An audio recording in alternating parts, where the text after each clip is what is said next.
on which one's actually carrying the president. So you saw a little bit of the aerial ballet there at Joint Base Andrews, not as dramatic as it is here at the White House. But I'll tell you, just the moving the president around is such an interesting logistical feat, whether it's the Secret Service on the ground or it's the Marines or the Air Force in the air. It really is quite something. You said the press took an Osprey. Have you ever ridden one of those?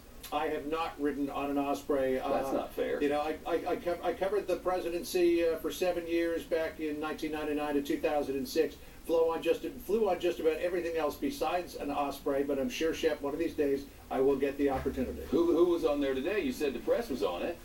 Yeah, who's pool today, guys? Oh, it's the pool. CNN is pool. Oh, well, it figures. CNN, yeah, we'll be pool tomorrow, though, at Mar-a-Lago. So, they were probably very angry on that Osprey. They seemed very angry. It's weird, isn't it? As they said, I've never flown on one, but apparently the transition between vertical flight and horizontal flight is an interesting experience. They go straight up, and then they go straight forward, and there's a noise I hear there.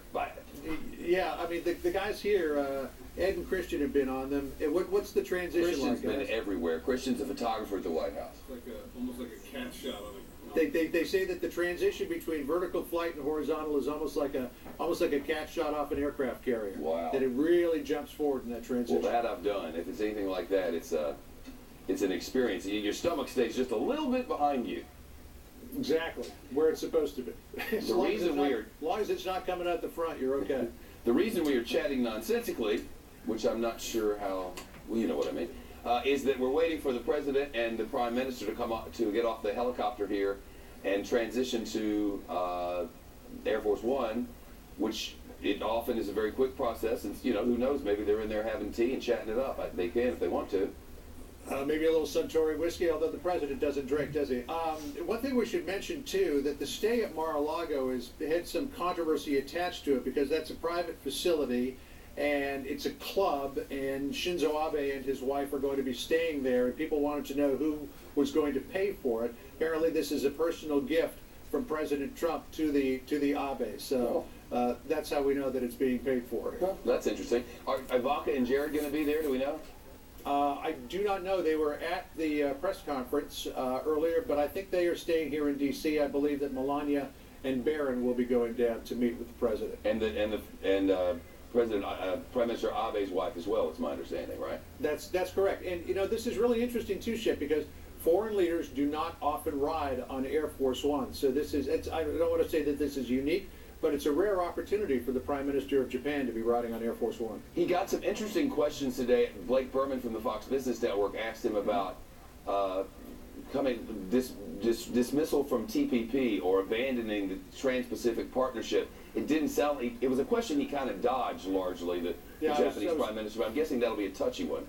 I was going to say he studiously avoided a direct answer on that question, but he did indicate in answering my colleague Blake Berman that bailing out of TPP wasn't necessarily a bad idea, and the way that he indicated that was because he said that having strong bilateral trade agreements, as he hopes that Japan has with the United States, are a good way to go. But you know, when you look at the Asian arc Pacific, when you look at the Pacific arc, particularly on the Asian side, they like these multilateral trade deals. They also like the idea that everybody was ganging up on China.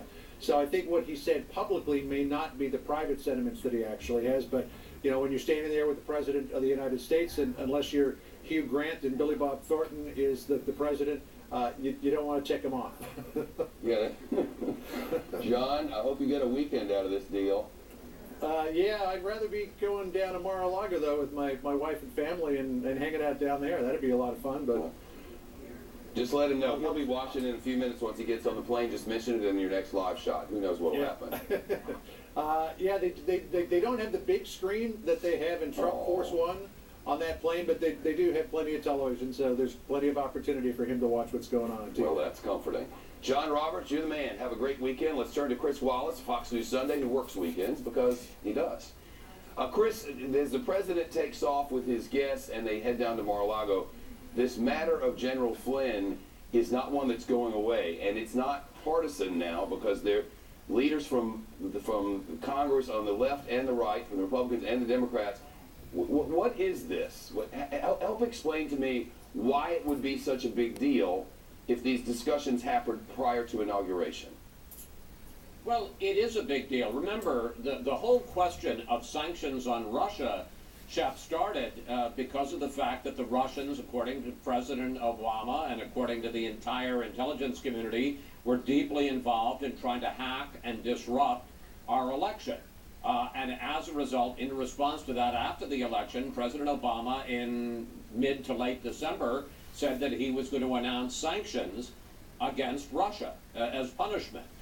We later learned that just at precisely that time, either the day of or the day before, that Michael Flynn, who had been named as the National Security Advisor, but to the President-elect, not the President, he wasn't in office, had a conversation with the Russian ambassador here in Washington, Sergei Kislyak. And of course, the question came up, naturally, once we learned about these conversations, did they discuss the sanctions that at that same time President Obama was imposing?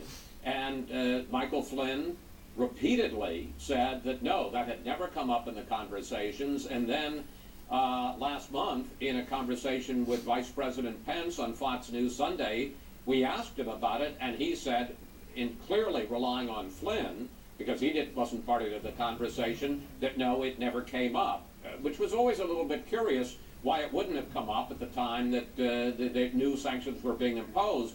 And if you remember, at the time that they were imposed in December, Vladimir Putin the next day took a very mild response, and basically there was a lot of thought that he was going to fire back. If you remember, there were dozens of Russian diplomats / spies who were kicked out of the country. There was no response from the Kremlin to that. So it was a very surprisingly mild response from the Russians. Well, now after months of denials, as I say, not only from Michael Flynn, but also based on his word from Vice President Pence, now the word in the Washington Post is today that U.S. officials are saying, no, he in fact did discuss the sanctions with the Russian ambassador. No word as to what exactly was discussed.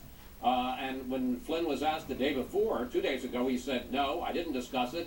And yesterday, he apparently told the Washington Post through an aide, I can't remember whether or not it came up. We're working. I want our viewers to hear the Vice President Pence speaking from your program. Here it is. I talked to General Flynn about that conversation. It actually was initiated when on Christmas Day he had sent a text to the Russian ambassador to express not only Christmas wishes but sympathy for the loss of life in the airplane crash that took place. It was strictly coincidental that they had a conversation. Face the Nation. That was from Face the Nation.